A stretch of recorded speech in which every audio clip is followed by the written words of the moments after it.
कछुआ और मेंढक जंगल के तालाब में दोस्त थे। मेंढक फुर्तीला था, कछुआ शांत और समझदार। एक दिन बाढ़ आई, तालाब उफनने लगा। मेंढक ने उछलकर ऊंचे पेड़ पर छलांग लगाई।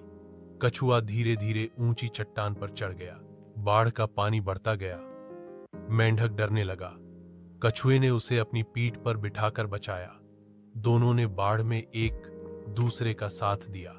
नैतिक दोस्ती में धैर्य और हिम्मत काम आती है।